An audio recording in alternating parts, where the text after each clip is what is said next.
All right. Hey, Marshall. How's Hey it going, Daniel, man? how you doing, man? Doing It's pretty going good, good. man. How you doing? It's going good. It's going good. This is second episode, and we have a name now. This is discussing intersections. Let us know if that is Subtitle, subtitle in praise of the autodidactic. okay. I like that. I thought you were going to say in praise of folly, which would have been a fun reference. Oh, Erasmus? Yeah, yeah. Yeah. But no, no, that's it. I mean, I guess there could be Well, I some. mean, I actually thought of that term because of I was reading one of my books I'm going to talk about, and it mentions in praise of folly Erasmus as being some very seminal work. I can't remember exactly why it was so important, just because I guess maybe religion up to that point was so serious, or so, I don't know. I Yeah, don't know much about it, yeah, but I'm I not. like the title. So Yeah, okay. So discussing intersections in praise of the autodidactic learner, of which we're both men of letters, I would say, and we're both educated formally, but we're also, again, as the title suggests, autodidacts. I think we both have a broad range of intellectual interests that aren't necessarily easily categorized or easily put in a box. So I think we're both, at least I know myself, I'm a multidisciplinary thinker. I think a lot of the boundaries in academia are unnecessary or arbitrary. Totally side topic, but I'm excited, man. The second episode, we're just kind of gonna be fairly chill. For those in the audience, we're really just going to talk about some of the stuff we've been reading lately, some of the stuff we've been thinking about, kind of just rolling back into a groove, getting the conversation going again, firing up the dialectic engine.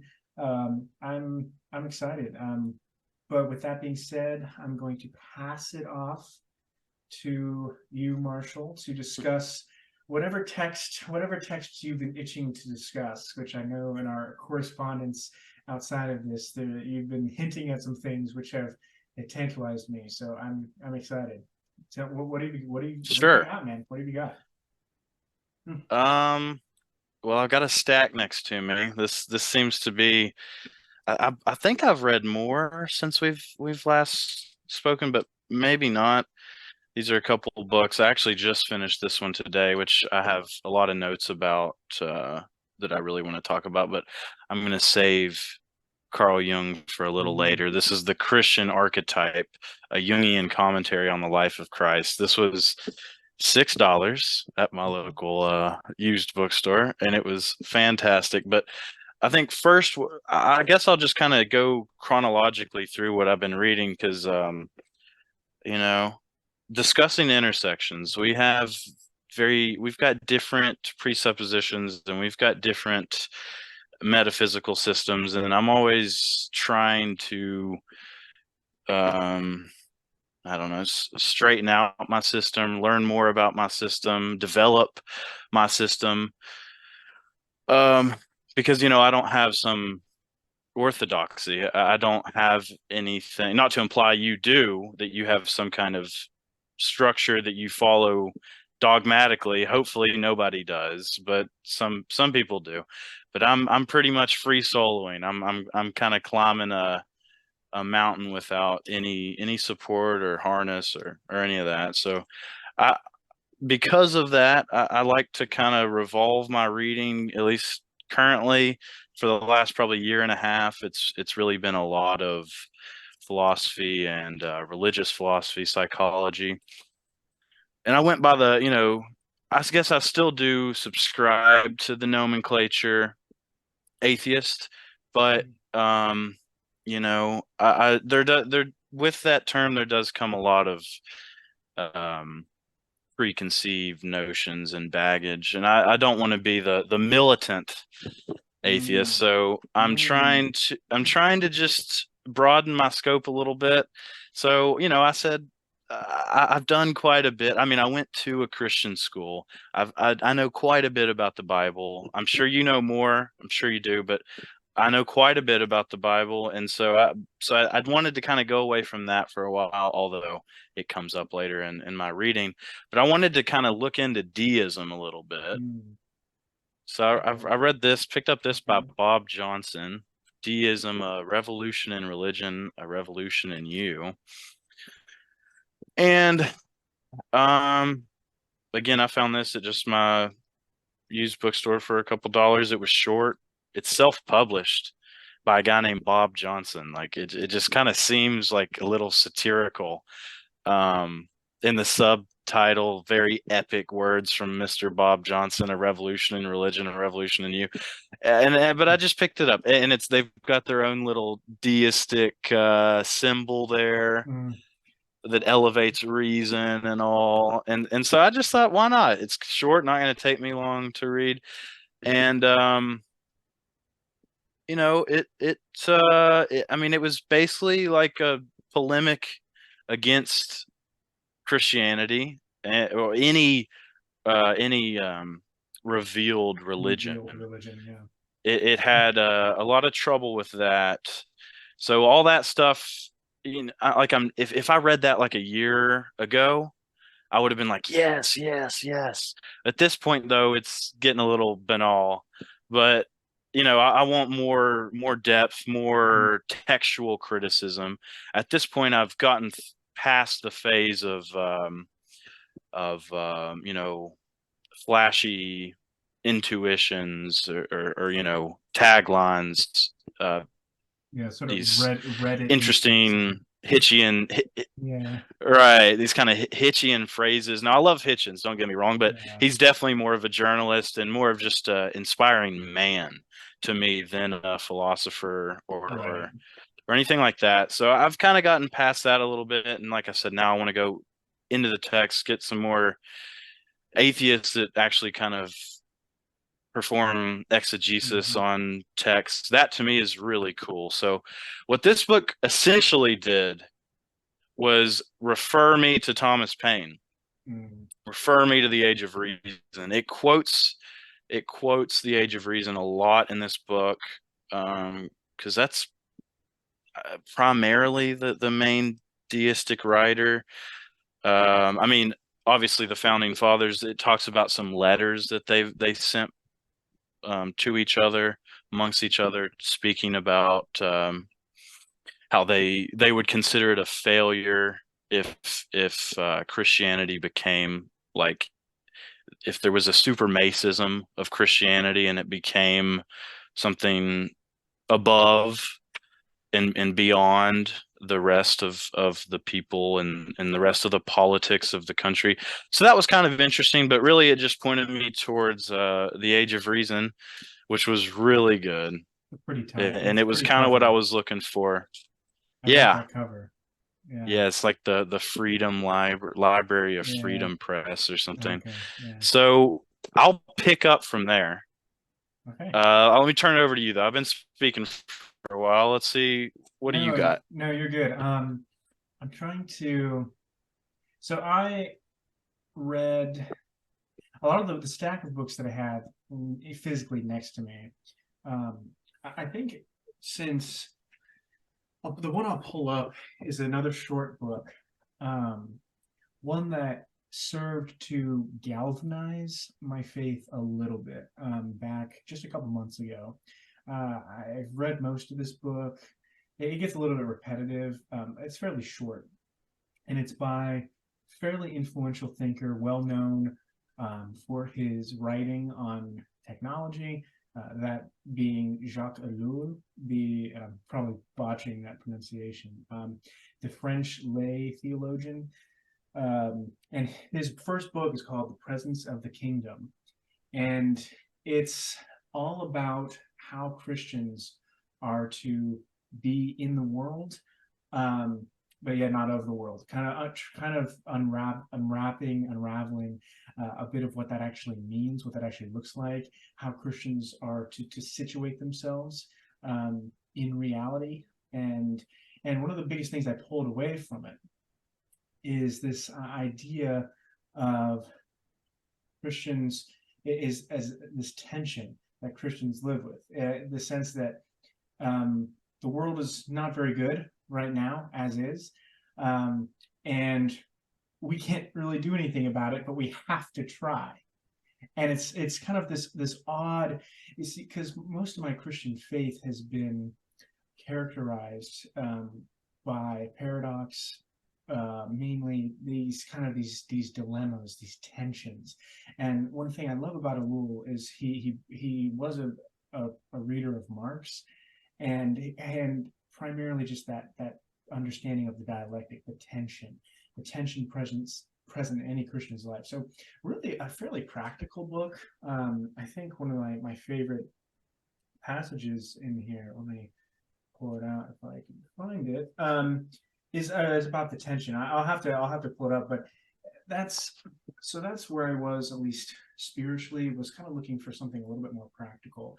And a lot of my thinking has been oriented towards praxis, towards actioning ideas, and trying to wrestle with the tension of ideal, real, and even at the more like metaphysical ideal, and the like materialistic philosophies, kind of a lot of wrestling with that. So that's kind of something I've started with, and that's a really good introduction to his later thought, and really good primer to start to unravel what is like this mystery of modernity, like we kind of understand what that is, and what's the Christian's place within that. So I don't know if that was the best summation of that book, but that's kind of some of what I've been thinking about, at least on the more faith side of things. But yeah, there's some other works. So I'm trying to. We're going to figure out where some of our thought intersects, and I apologize to the audience. Yeah, no, go for it. I've got a question there. You know, you're talking about the Christian's role, and how does he operate in the world, under what code, what's the MO? And that's interesting because I read a book before this that I could have included. It was on suicide, and it talks through the history of suicide and how suicide's been perceived. And in the early church, you know, Augustine was kind of having to come up with his theological speculations because of the martyrdom, the rampant martyrdom. It's like the Christian peoples were endangered almost. They were almost going to snuff themselves, because their eyes were not attuned to this world. They were looking upwards. And there were accounts where these early Christians would go up to the Roman civilians and say, "I'll give you money if you kill me. If you don't, I'll kill you." I don't know how yeah, obviously with such things, it's not like we can go back and verify it's it's hard to establish its truthhood. But so obviously you had Christians that thought like that weren't a part of this world, that were just looking up, that kind of viewed this world as some conniving simulacrum that they sodded. They sawed that off to the side. And then you had Constantine that kind of comes and tries to establish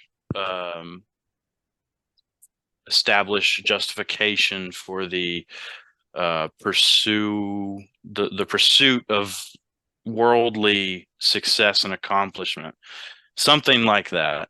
Yeah. So where does how and maybe this is not exactly related to the book, but you just brought it up and said that the author was kind of talking about how the modern Christian should engage in modernity. What are your thoughts on all this? What conclusion have you come to?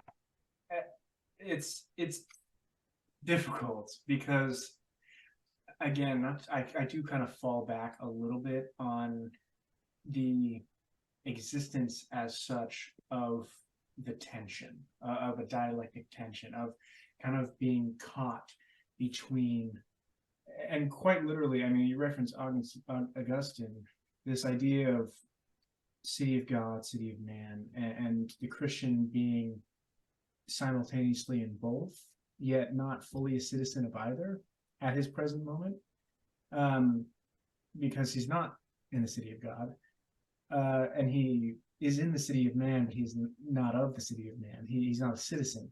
So this it it's been a struggle, and this is one of the, if you look just in the history of Christian thought, which if you've already referenced, this struggle of how do we be in the world, and how do we view ourselves as strangers and aliens, but does that mean we go live an ascetic lifestyle and forsake all earthly goods, which some have done, as we know, Benedictine monks, things of that nature, various sects throughout the history of Christianity, and but we see, we look to Jesus as an example, not only as the example, but as revelation itself, Jesus revealing God, and Jesus, and to with, at the risk of sounding trite, Jesus was with the sinner, and he lived in the world, and he revealed the world for what it was. So not much of an answer. I think one of my biggest intellectual, one of the biggest parts of my intellectual, salient parts of my intellectual journey is being able to live within paradox and within tension. And some will inevitably view that as a sort of cop out, a sort of unwillingness to stake one's claim dogmatically in one position or the other. And that doesn't mean that I'm just on the fence about everything. We can go deeper into that, but yeah, not much of an answer. I don't know if that answers your question at all, but that's kind of my thinking. No, that does. Yeah. I don't know why I didn't really think. Well, I mean, because I'm not trying to think ahead of you. Like I'm trying. We're having Yeah, a no, for sure. conversation, so I'm trying to take your answers as they are. But yeah, I didn't even think that probably the life of Christ would be a good way to. That'd probably be a good way for a Christian to live. That'd probably be. Right. But that's not modernity, Yeah, I mean, right? yeah, exactly. And how are we to be followers of Christ in, and this gets into some of my other thought about the existence of technology, different modes of communication, different modes of language, different modes of consciousness, and how does all that, how is it possible to be a Christian given Inside complete, that nexus. yeah, and we'll get there, but to pivot, I'm trying to tie this with a bit of the deism piece. So in your readings of Paine and perhaps some of those other thinkers, so obviously they rejected the sort of revealed religion, right? These supernatural, these supernatural elements of scripture. Very famously, you had Jefferson writing his Bible with all certain supernatural parts taken out. He chops and cuts and pastes. So with that, but they also, when you read their stuff, they were not atheists. And a lot of people situate deism historically. They see it connected to back when I speak of modes of communication. During that time, much language. So if one understands most of language as metaphor, the metaphor of that era was the machine, the moving part, and how the language of the universe, how people try to conceptualize their world using conceptual metaphors was one of mechanics. So what I'm trying to get to is, do you view deism as something that is a product of time and place, or are there elements of deism that transcend that?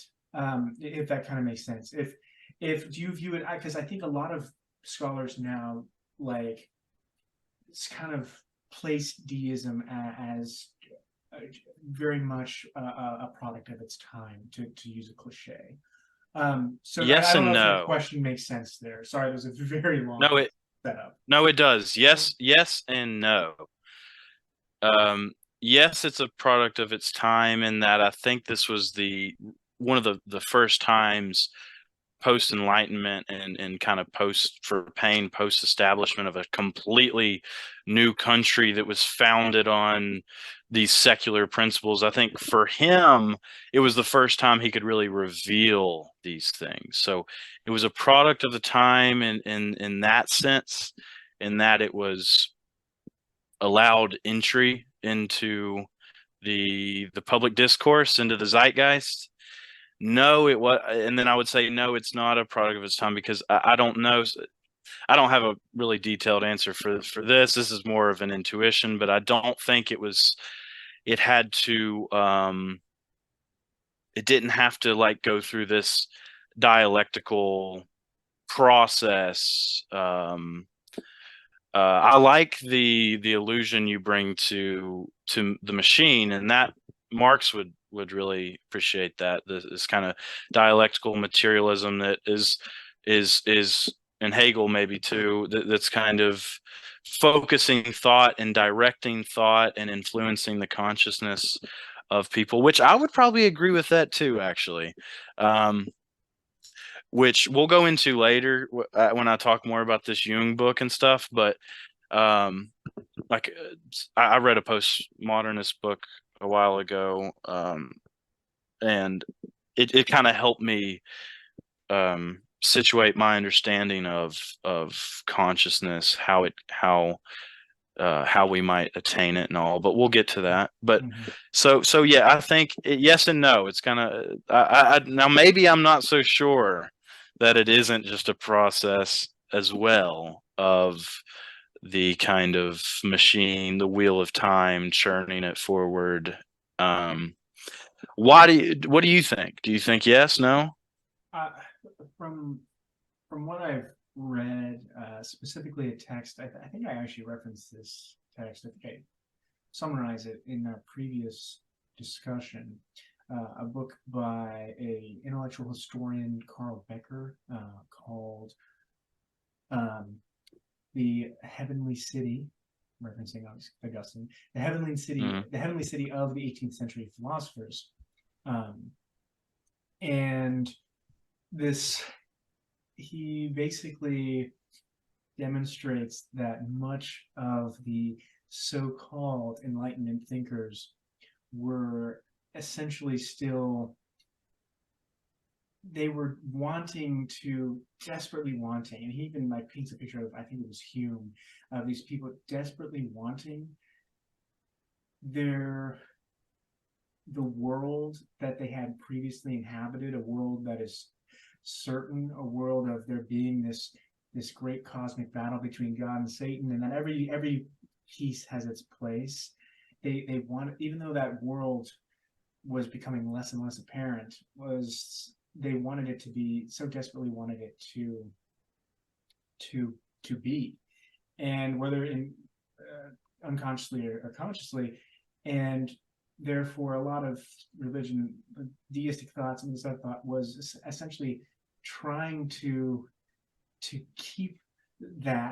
maintain universal values, and ground it in something else. It's the Enlightenment project of grounding things in reason. And again, we're speaking, I feel like we're very wave top here. There's so much. I mean, we could do an entire series on the Enlightenment and its discontents, I guess. But this idea that and Becker was like a pre-postmodernist, really, because he did historicize a lot of these figures, and he embedded their thought within their own time and the text that In this grand narrative. Yeah, the language that they spoke, and specifically, this is something I haven't been thinking about, is language itself. And this is why I do situate deism. So to answer your question, I do view it as more of a historical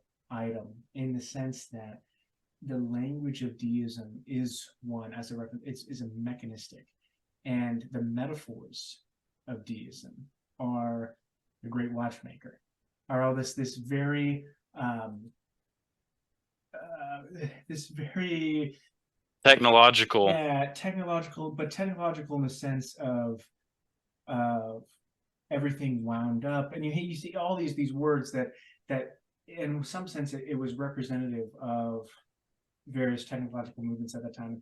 I I feel like I'm moving into the realm of incoherency, so I'm gonna let you speak. But we'll talk a lot. No. Technology is one of my, in the history of technology and the impact of technological systems and technological progress, if you want to call it that, on human thought, human consciousness. I wouldn't necessarily call myself a technological determinist, but I'm not far from that position. But I have ways to defend that, some figures I've read. Let's move on to. Do you have a? I'm trying to think if I have any follow-up questions. Or you? It looks like you have another text in your hand. It's No, this is still Bob Johnson. I was so, just clutching onto it. Yeah. So Well, if that. just I No, go ahead. Go ahead. I was gonna to kind of come off your point, because it seems like we've got a time limit that's now being imposed, which I hate. But to kind of to piggyback off your point again, there's modernists that kind of believed in a kind of grand overarching narrative that was driven a great part by technological advancement.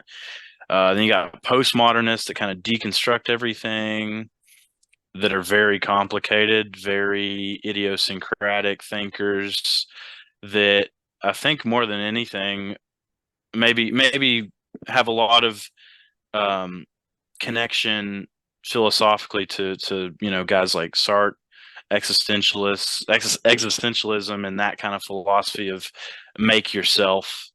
And that's where I've taken some bits from postmodernism. Is we can maybe get into this when we have more time in the next half, but just kind of, and the things I'm going to bring up about Jung too as well. I really want to talk about consciousness and how does this great paradox, how does it come to be? What are its attributes? What is its characters? What are the limits? What are its ends? But then pivoting off of postmodernism, I just had to take a little detour there and talk a little bit about my thoughts on it. Then you've got like meta modernists. Have you heard of that term? I'm vaguely familiar with it. Isn't that it's not the postmodernist, which I believe is something else too. It might be the same, but you'll have to. So remind me. To my understanding, which is not very great on this subject, I think I watched one YouTube video in passing. So, but regardless, there exists some type of people that they're really concerned with looking into the philosophical implications of technology and how it would kind of reconstitute the human psyche, the human constellation, how technology would be integrated into the psyche, and how would it change the way our brain functions fundamentally, like physically? If in youth we're overly reliant on AI, for instance, like at a very young age, and we ask it all of our questions, what would it do? Very speculative, but what would it do to our physical brain stuff? So yeah.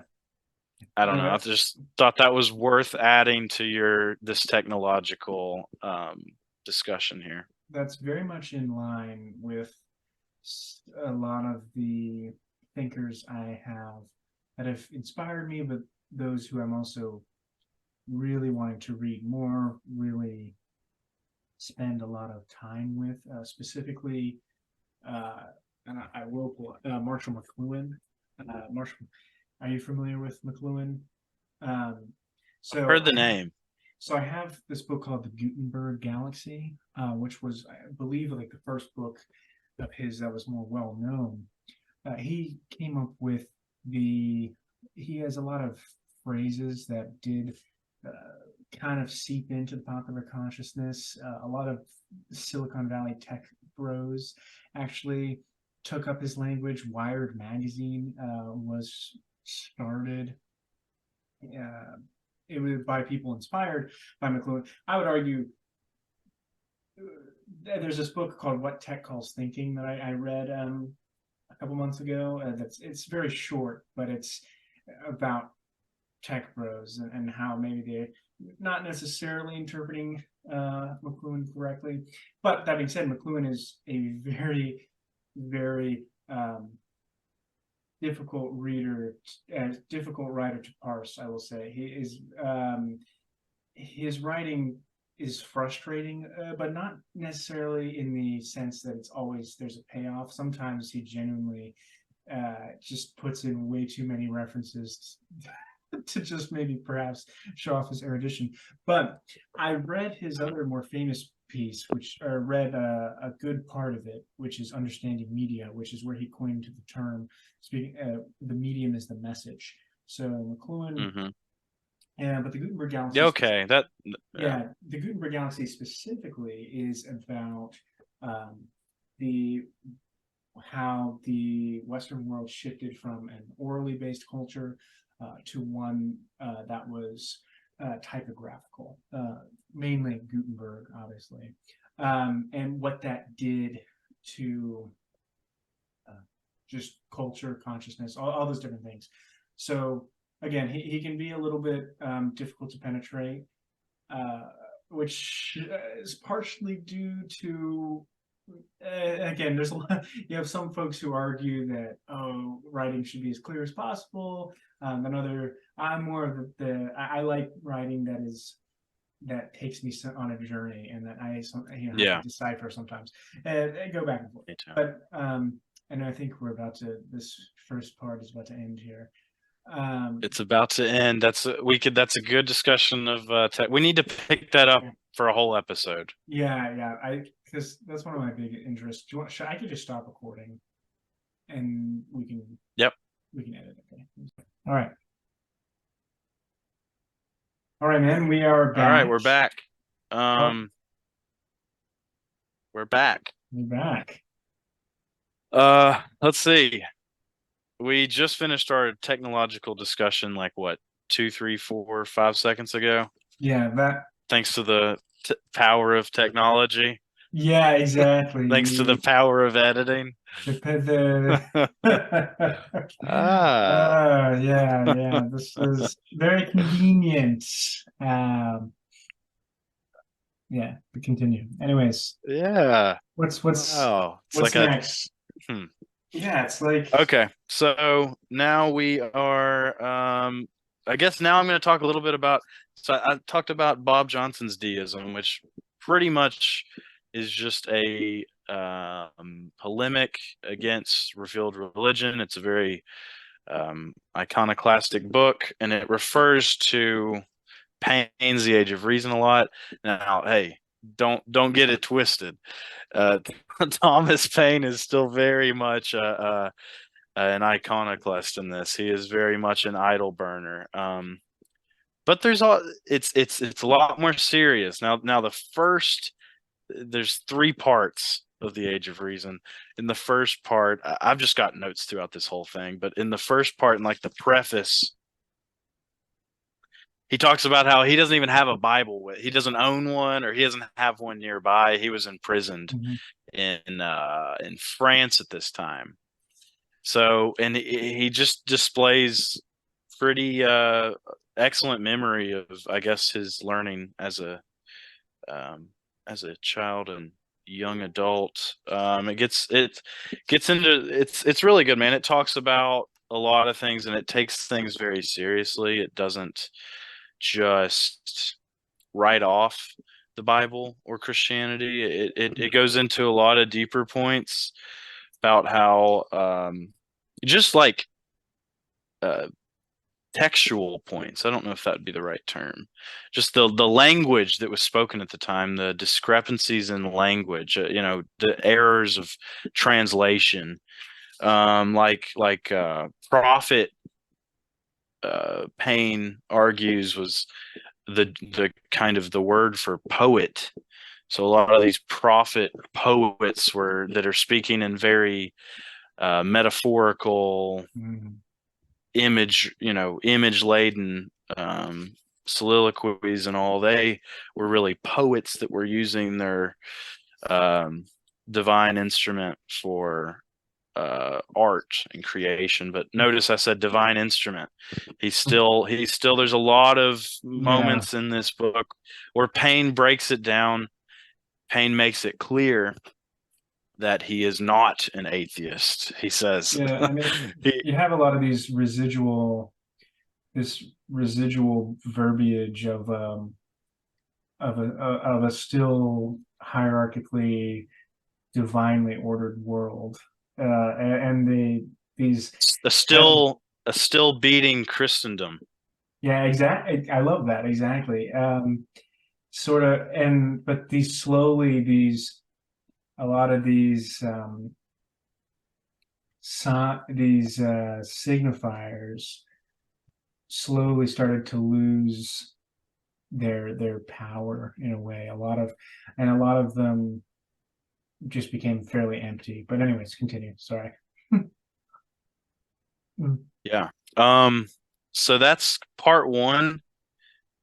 Um, which again, he doesn't have a Bible with him. He's jailed and he didn't have access to one. So part two though becomes a lot more. He goes through the Old Testament and the New Testament book by book. Unless he gives a disclaimer, unless he's talking about like the minor versus the major prophets, he very wittingly says something like if he defeats the greater, he defeats the lesser, something like that.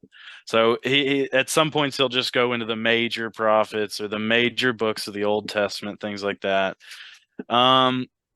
It's there are a lot of instances, say I believe in like Jeremiah, where there's a lot of instances in part two where Paine talks about prophecies of the Old Testament really being just cryptic ways for a message to be spread around a dominated kingdom. I think he points specifically to like Jeremiah. I think is it Jeremiah, like the Jews were um, in subjugation, Yep. gross subjugation, right? And one of the prophecies is that, wait for thousands or hundreds of years, look ahead. And Paine just kind of points out how that wouldn't really, that would be kind of counterproductive. What loyal Jew at that time would be it's just a kind of intuitive point Paine brings up, and then Paine goes on to argue that so these messages were then just kind of ways to communicate esoterically within a tyrannical environment. There's a lot of claims like that throughout the whole book, and a lot of claims of like how could chronological discrepancies of someone someone speaking about something that happened years before they were born, but then kind of acting as if they were contemporaneous to the situation. Things like this, I would really like to read. I'd really like to get to have a copy of like a Christian um, apologist that's going to go there and give footnotes and challenge and contest these points, these sweeping points that Paine made. It got to the point where I just, I couldn't believe them all. if I believe them all, if I were to believe everything Paine says, like it would. He's got to be wrong about a couple things, but he admits that he could be wrong about a couple things. His whole thing is, if he can show that the inerrant, infallible word of God is indeed fallible or errant in even one instance, then for him and his thinking, that would defeat the purpose. I don't know how you feel about that exact point, but that is kind of, just for our listeners out there that are hearing me talk about the Age of Reason here, that is kind of the philosophy of this book. That this is kind of the beauty of dialogue. I didn't actually really understand that's what he was doing until we just had this conversation. But that is why I guess that there is just so much. It's so much. And his whole point is, if one sticks, cut the head, or no, you don't even have to cut the head. He says that this is a snake that you can shave a scale and the thing desiccates. That's his philosophy. Hmm. So what do you think about a point like that? So, ironically, I used to have somewhat of the same belief, as in, if one part of the Bible were shown to be in error, then that negates the whole. And as I've looked a little bit deeper, and I realized that there's different schools of thought, even just evangelical Christianity, even within the kind of the groups that I've ran in, so to speak. Those who believe in fully inerrantist, those who believe that the Bible is completely without any error. Then there are those who don't fully accept that. They actually believe that it's by human writers, and that human writers are going to be prone to make mistakes, but his truth is still shining through. And I'm botching the argument. I'm heavily oversimplifying it, but all is to say that there are complexities to that, and I think the all or nothing sort of art framing is one that I think is a little bit of an oversimplification, and not just on this issue. But go for it, unless I'm mischaracterizing him. So No, you're not at all. I was gonna say, but does it at least slay or provide persuasive evidence that would counter the fundamentalist approach? Does it accomplish that? Do you think the Age of Reason, reading it or reading things of this nature, forces the Christian to adapt and evolve and become maybe more Gnostic and esoteric and more mystical in his interpretation? So I know, at least with some concrete examples, I'm kind of back to one of my earlier points. I know there are folks who they, and this is partially a product of what would come after Paine, namely the higher criticism of Scripture, which was a hermeneutical approach that, in some sense, historicized, looked at the what was beyond the text, the elements, the writer, their historical context, the genre, things like that, looking beyond just the immediate text themselves.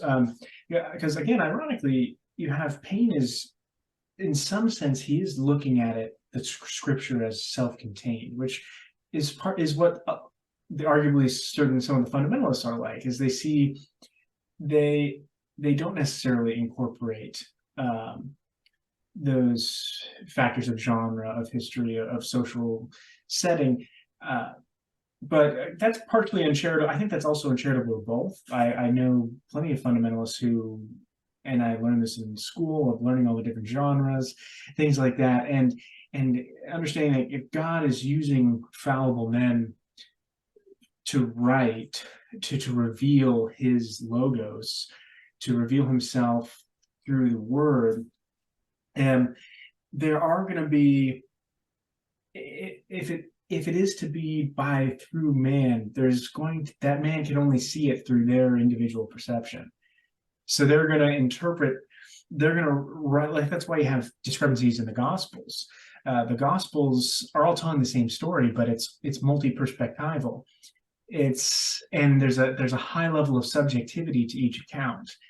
But the idea is to demonstrate that despite all those things, despite the foibles of humanity, and not the foibles, that's a different thing. The fallibility, our finitude, the just complete unreliability of our memory, of our able to recall events, of our own experiences, is demonstrating that despite that, the truth is still revealed, and that God is able to shine a light, to utilize broken vessels and have his light shine through.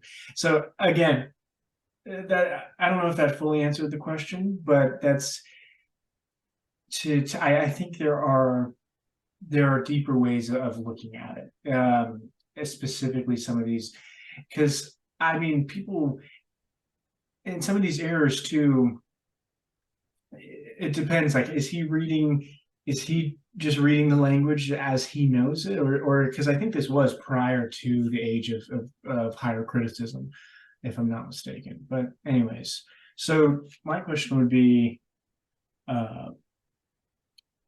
yeah, I guess that's just really an answer. I don't know if I have a follow-up question, but what are your thoughts on that? No, that was good, man. So let's see. So do you say, then it becomes the kind of fallibility of man, because we're not talking about the Quran, right? We're not talking about the Islamic belief is, it's the recitation, it's the direct words of God. The Orthodox doesn't believe that, it's inspired by God. So I get that. But then that would I guess that would lead me into problems of what, just editorial authority when it comes time to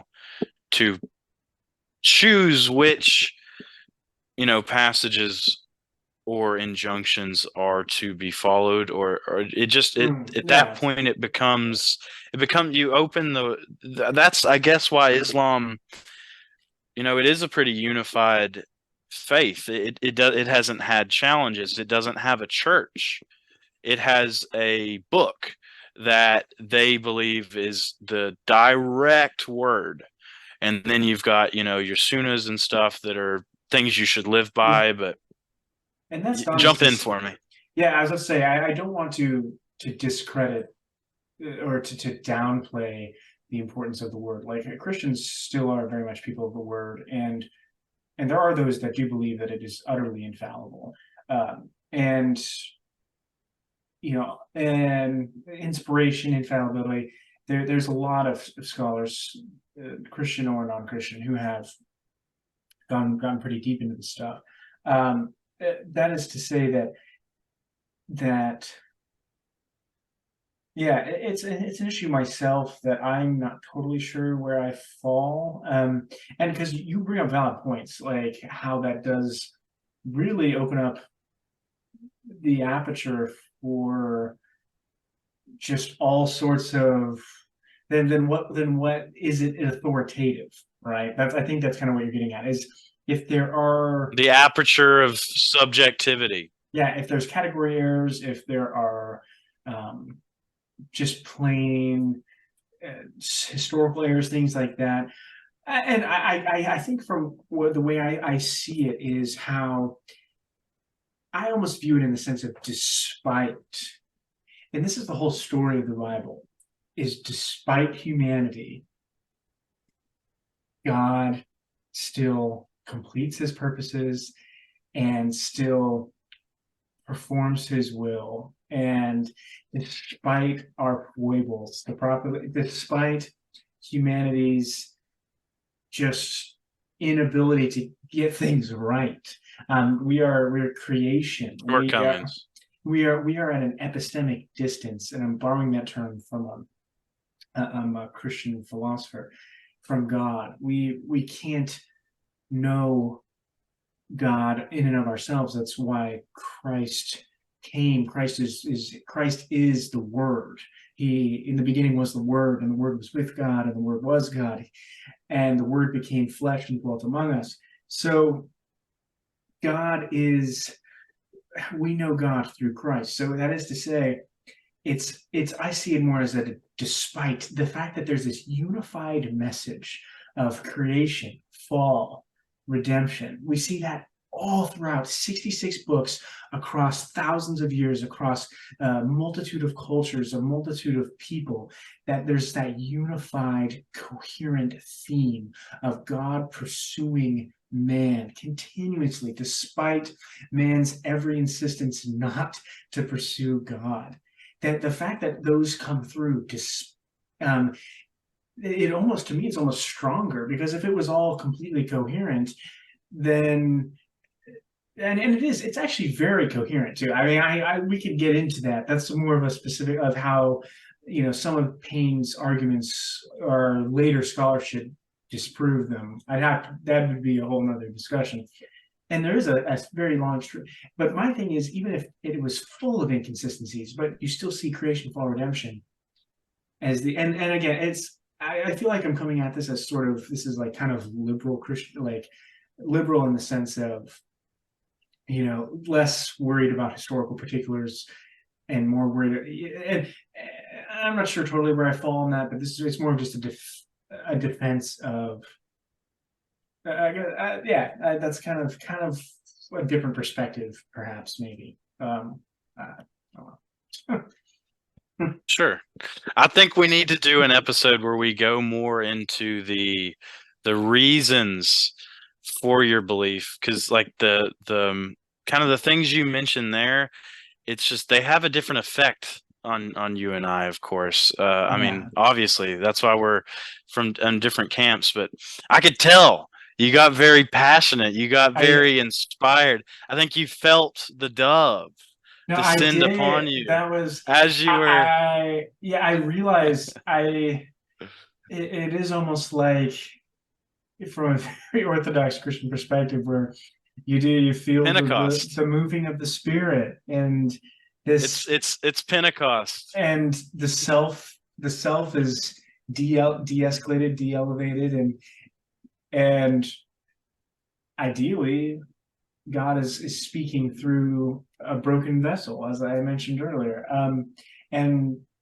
But again, not that I thank you for calling me out on that, though, because I do like to catch myself where I realize, am I just, and I'm always second guessing, and I'm forever a skeptic, I guess, but where I'm like, am I just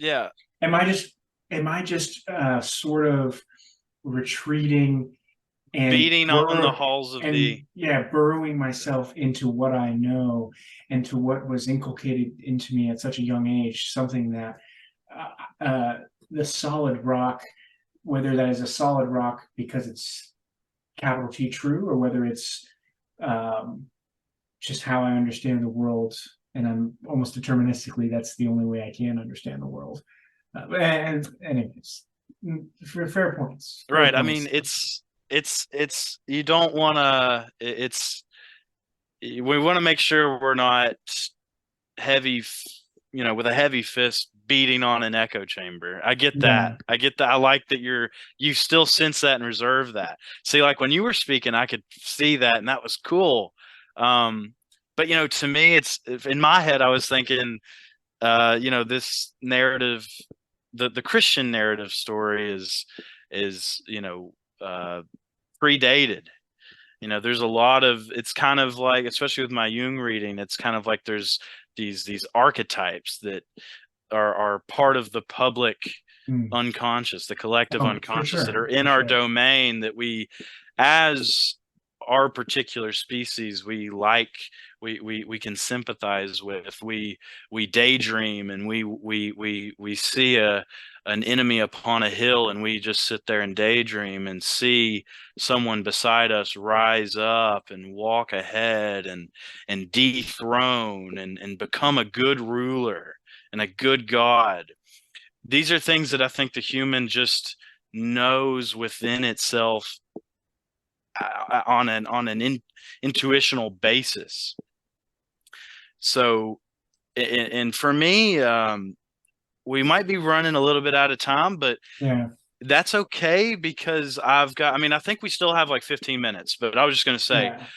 there's a lot more I want to speak about. I didn't get into really in any of the Yeah. Islam.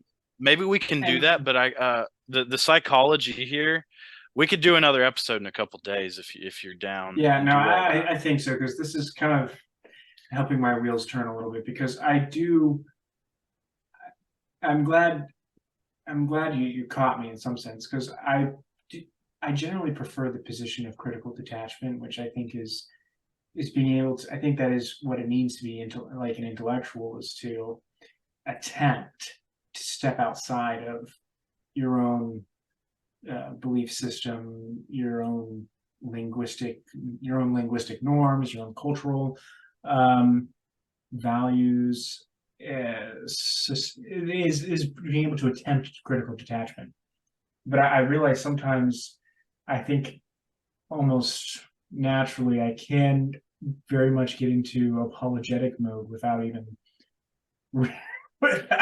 really observable, like having an observable transition to myself. Right. Um, so which I think in future conversations, yeah, I'll have to come at it more from a more scholarly position, as in one of critical detachment. But again, part of me is like, it's critical detachment itself is more of a noble dream. I don't know if one can really ever detach themselves from, we not, it's hard to escape time and place, boundaries and habitations. But with that being said, let's, Or ever should yeah, detach. Is that, I mean, I guess in a as an academic, you are trying to achieve this ambivalence, I guess, in this kind of stoic objectivity. But there's also I like, as Nietzsche says, the musical Socrates. I like people that can that are learned in some sense and curious and have these things to pull out of their heads, but employ them in very improvised ways. I stand for wanton Dionysus. I like that chaos admits the kind of hierarchy of the soul. So maybe that I should be just the name of our podcast, is Wanton Dionysus. there you go. Because I do feel like we both are friends of passion, so to speak. But continue. So let's, with this remaining um, time, I'll try to steer the conversation back to.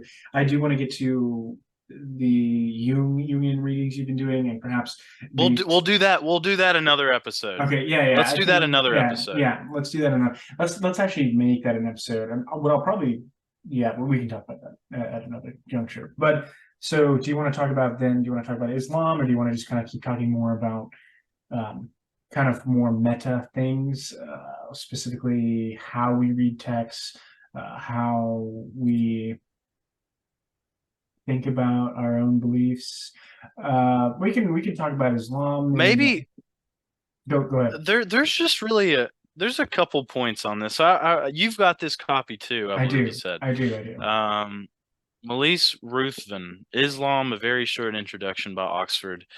And I can't say it was a great introduction because it was uh just laden with names, Arabic names of it went into, I think, too much detail for an introduction. Um, I like an introduction. It shouldn't assume prior knowledge, and it should introduce knowledge in a very calm, approachable fashion. I think this one was. It was kind of. I mean, it was kind of hard for me at the end of reading it to kind of sit down, and it's always hard after you finish a book to sit down and kind of construct this, constellation of what you learned, how you got from here to there. But this book was particularly frustrating. But it was, there were still some good things. Really, the main thing I wanted to talk about was it was just this little blurb. Let's see if I can find it real quick. I can. Yeah, I can speak to. It's called a. Oh, I got it. I got it. Oh, perfect. Yeah. So the little blurb here is called. Oh, I had it. It's called the benefit. The hold on. Okay, I'm just going to talk and tell you what it's about. Basically, it's called "The Foretaste of Pleasure," is what the little blurb was called, Yeah. and it was basically talking about how I thought it was interesting. It was talking about how the orgasm, the real world orgasm, is a kind of it's a taste of paradise. It's a window into eternity, and I just thought it was interesting how the Quran and Muslim imams and all that followed attempted to, from that text, read this, phenomenological account of paradise. I thought, whereas Christianity oftentimes, it seems to me, can be content with vague ambiguities of what paradise would be, paradise being this place free of pain, joyful, etc. I thought it was interesting how Bourgeois Islam. wet dream.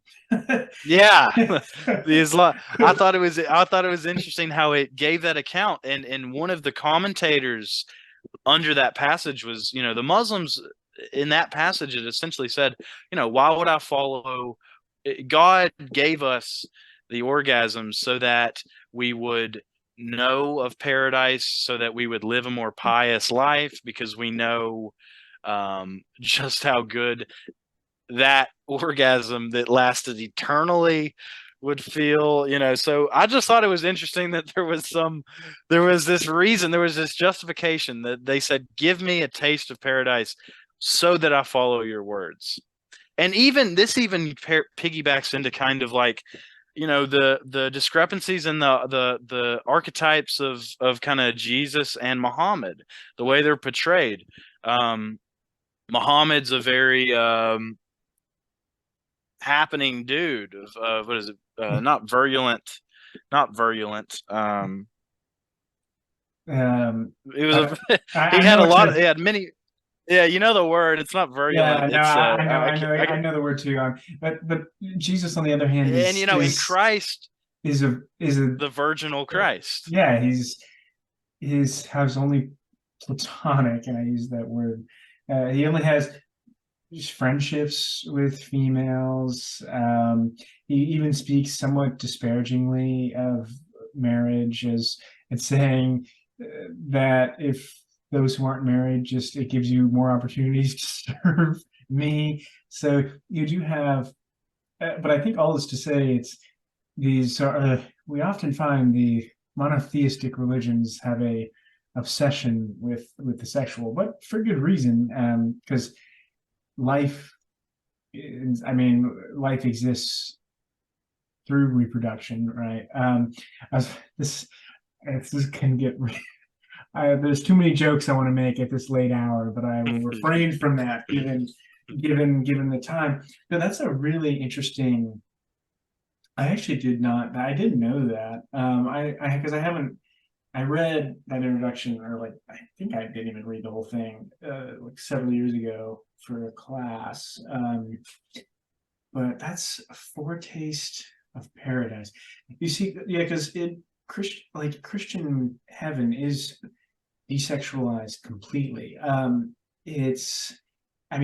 Jesus, again, back to Jesus. Jesus himself says that in heaven, so Jesus is actually answering a very practical question when he talks about this, and I try to do this quickly. I know we're running out of time here. Jesus, someone presents the question to him, what about someone who's married to somebody, and let's say, and that person dies, if they remarry, who's going to be together in heaven? Like, which spouse is that person going to be with?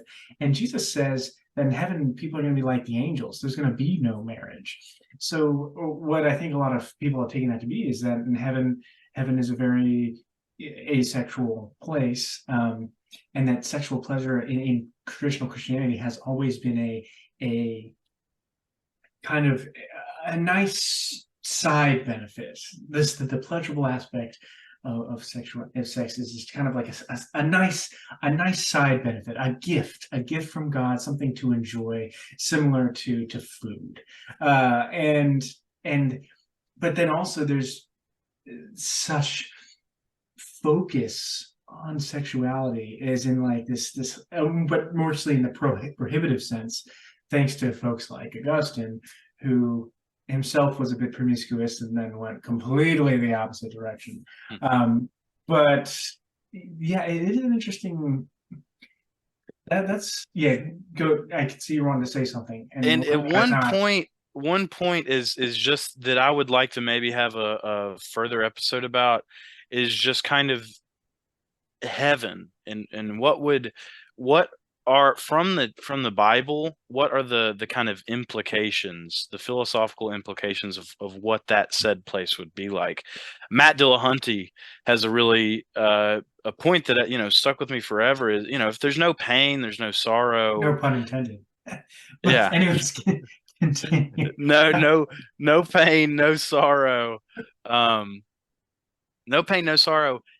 But still you can observe and you have knowledge of the world. So if my mom goes to heaven and then I die an atheist and go to hell and I'm burning forever, she could not sit up there and be blissful over that state. She would at that point have to be stripped of the properties that make her her, and then in that point, infiltrated into some host body.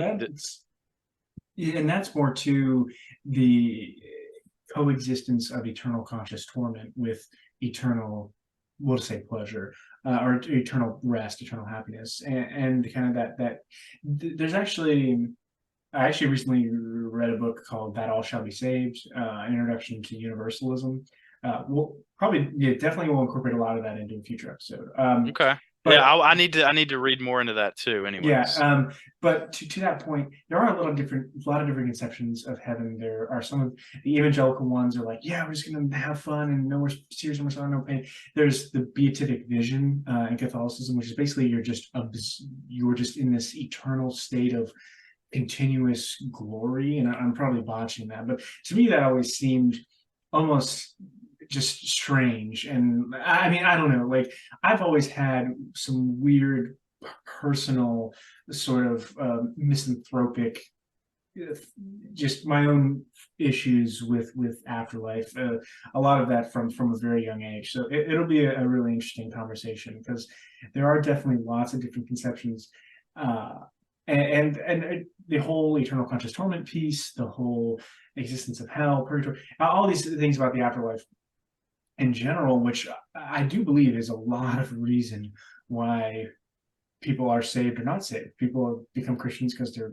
afraid of hell, want to go to heaven. People don't, because they think hell is unjust. How could a finite creature be punished infinitely? It's like, how is that justice? So, and that's another reason why people aren't Christians. But I'm going to let you have the final word. We'll give you this next minute 45 seconds to, I don't know, maybe some concluding thoughts. Some thoughts about what I just said, but yeah, I agree. I want to do a whole episode of heaven and hell, honestly, and we can tackle it from maybe like a psychological perspective. The Christian archetype. Okay, for all our listeners, however many, the Christian Archetype by Edward Edinger, really good book. I mean, it's very interesting. Takes you through the whole life of Christ, starting from the Annunciation, nativity, flight into Egypt, baptism, entry, Last Supper, Gethsemane, arrest and trial, etc., and talks you through what the archetype is, what are the implications of that, what are the how can we view that, what is the Holy Spirit, and spoiler alert for Jung, this is all a metaphor for the individuation of the soul and of the person. So this is how you achieve wholeness, and it goes into great detail. We're going to talk about this next time, Daniel. Yes. Let's go through the Christian archetype. Then let's talk about heaven, and let's talk about hell, because not enough people spend time thinking and talking about these things, but we do here on Discussing Intersections. And with that, we'll see you next episode. Thanks for joining us. Please like, comment, subscribe. Love you guys.